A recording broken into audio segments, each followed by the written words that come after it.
No Time to Die is directed by Cary Fukunaga and stars Daniel Craig, Christoph Waltz, Rami Malek, and among others. And in this story, this is the 25th film in the James Bond franchise, and it takes place about 5 years after the events of Spectre.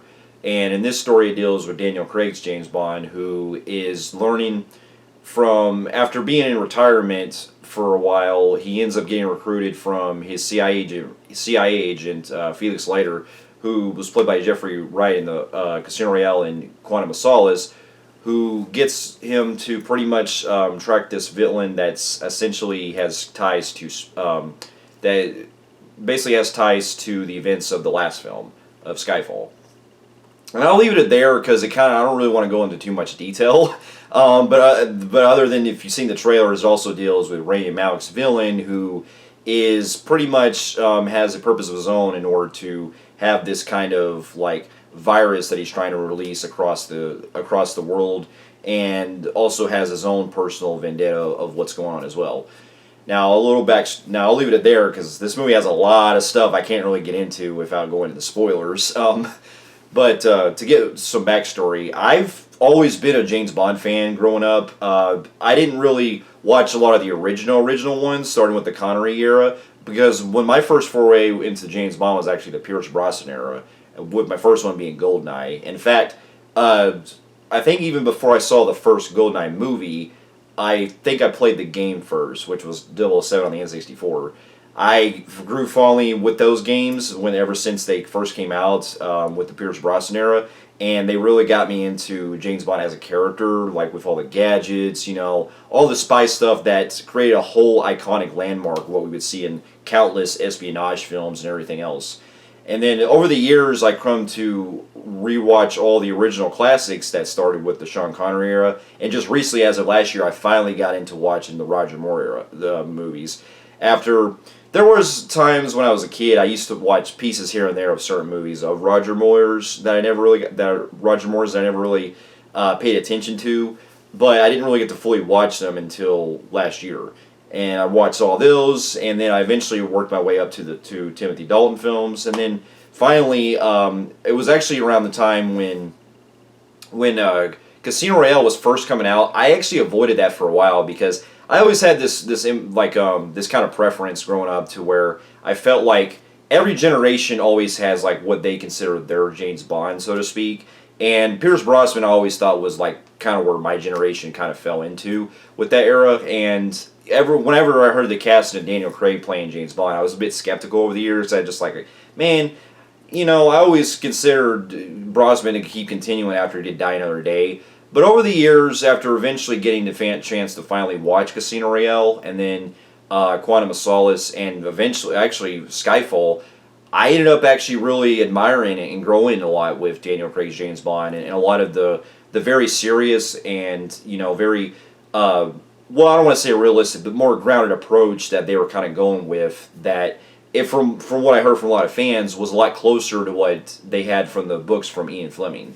And so ever since Skyfall came out, I ended up becoming really growing into a lot of Daniel Craig's James Bond films, and I couldn't wait to the next one. And then 6 years ago when Spectre came out, that I saw that in the theater, and that was actually Skyfall was actually my first ever James Bond film in a theater, because I never seen the ones previously. They were all on there. I watched all the rest of them on video and all that. So getting into this franchise like kind of on the late start was kind of late, but I still highly enjoyed it so much to where Spectre was one of those kind of films that it could have been a whole lot better, but I still enjoyed it for what it was, and I still actually liked the film.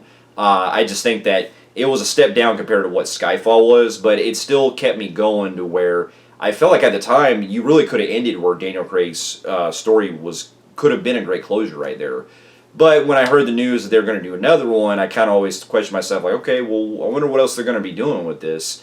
And this is a movie that's been talked about for having to come out for the last couple years alone, and it's been delayed so many times because of all the release going on with COVID, pandemic, everything like that. And with it finally being released in theaters, I can honestly say it finally paid off for me. I will say that, not going to spoilers, of course, I will say that out of how do I see the rest of them, this is probably my third favorite out of the franchise of the Daniel Craig movies. My first one, I actually have Skyfall as my favorite. I know a lot of people love Casino Royale, and I love it too, but I consider that more my second favorite, with Skyfall being my number one, and then I have No Time to Die number three. This movie blew me away, and I just, it was not only a very, grand, epic finale that I was really expecting, but honestly, it got me into a mood with James Bond with the most emotional I probably felt, probably honestly since one of the earlier James Bond movies. I won't say which one because it would actually give away certain details.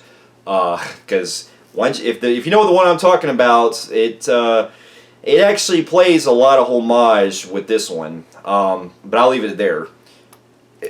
From that movie, but I'll leave it there. But to get into more of my pros, I will say Daniel Craig is phenomenal as usual. I think that out of the performances I've seen, this is my.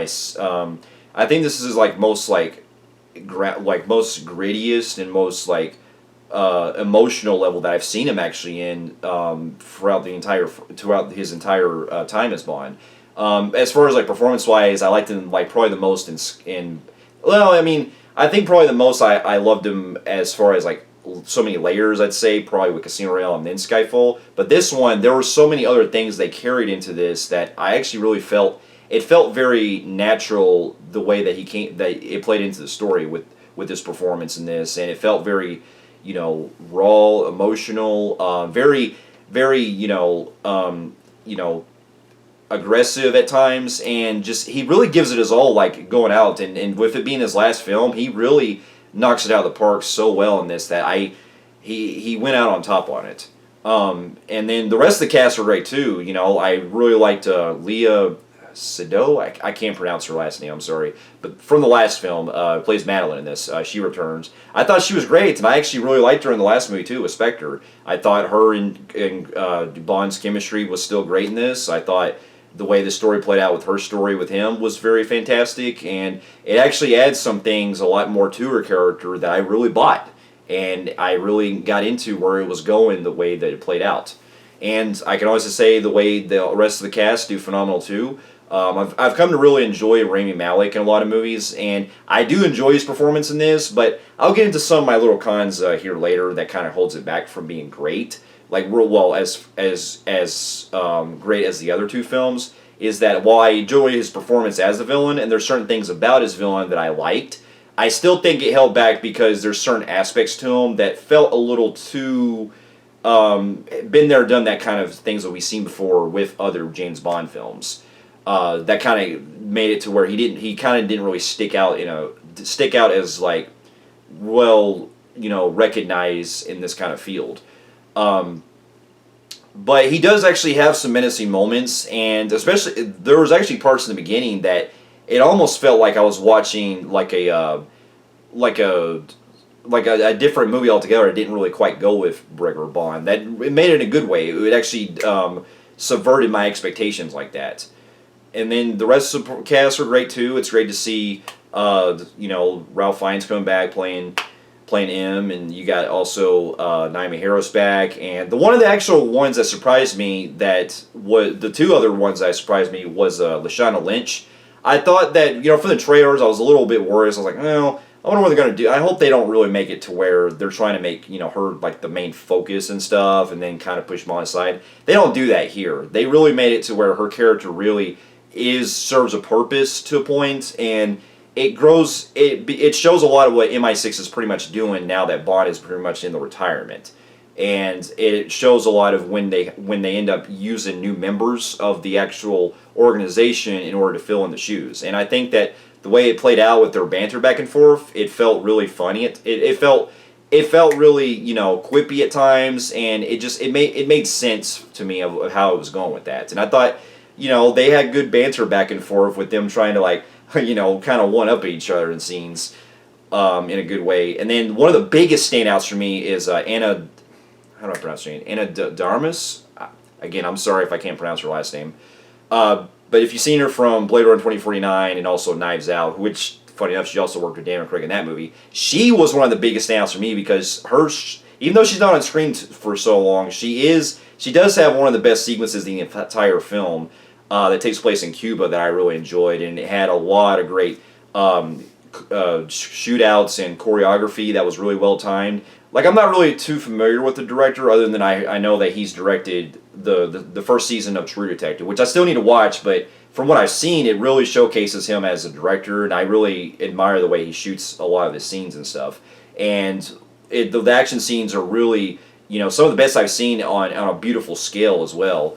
Especially in some parts where it takes place in a forest, the Cuba fight that takes place that I mentioned earlier, the opening chase scene with Bond in Italy, and then toward the end when we have our climax, there's a really great shot where it shows Bond going up the stairwell, and it almost holds on to it for about a minute long, almost like it's shot in one take. That felt really great, the way it just holds on to him for a bit like that. I thought that was really well filmed that way. And then, not going to go into detail, but they actually do something that I thought was pretty cool, where they do something. You know how you have the actual gun barrel sequences that are in the opening scenes? Well, that actually comes into play with they actually do a scene actually in the film that I thought was pretty cool.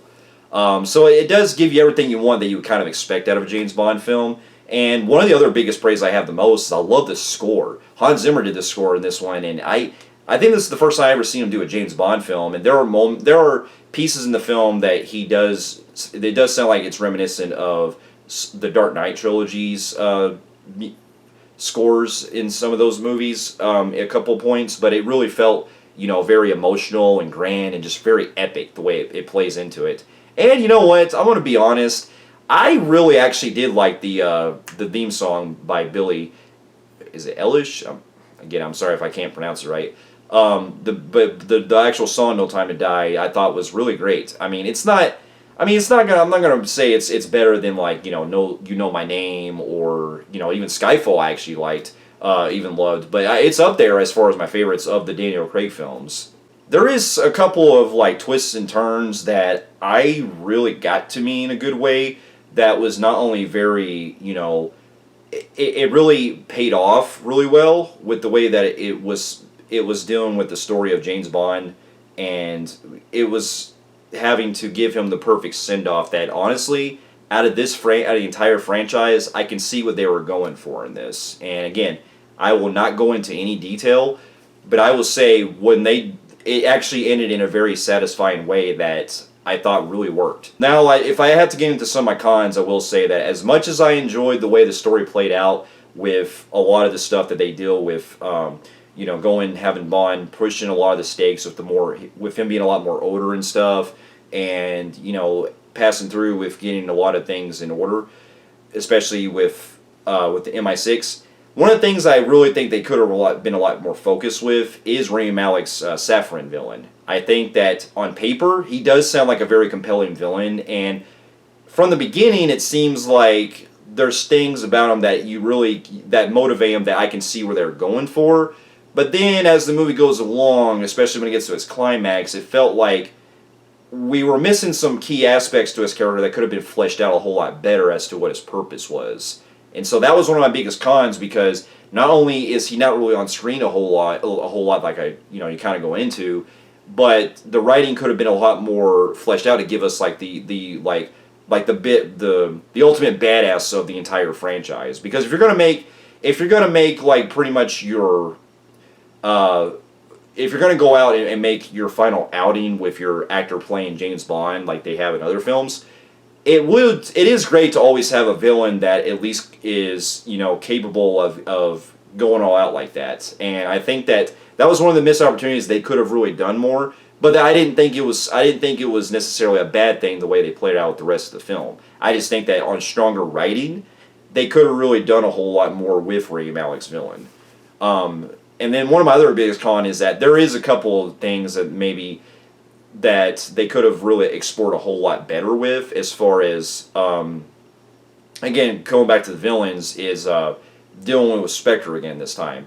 It seems to me like there was things that were part of the puzzle that they kind of like is just a portion of the film that works for a majority of it, but then as it goes along, it feels like it kind of goes into more of its own thing that I can see it pushes more of the risks out of, but it really feels like there's more aspects to the villains that we're not really getting fully explored. So that was my other thing, but given for what it was and everything that happened, I can say that I really did love this movie a lot. It's going to be, it might either be in my top 10 list or probably maybe on my, well, it depends on what I have, for the rest of the films this year, but I can say that this definitely will be reaching at either in my top 10 list or it'll be at least an honorable mention. At the most, it depends on what else I see the rest of this year and other movies that are in the top 10 list. But with that being said, I highly enjoyed this movie a lot, and this was definitely not only a great send-off for Daniel Craig's James Bond, but it makes me really interested on who they're going to get to play next to play 007 in the future. And with everything that went at it, they went on top of their game. But with that being said, I'm going to give the film a low phenomenal grade on the Film Freaks meter. So, for those of you who have also seen No Time to Die, let me know in the comments below what you thought about it, and the other James Bond movies as well. And thank you so much for watching, stay safe, and I'll see you in my next review. I'll see you later.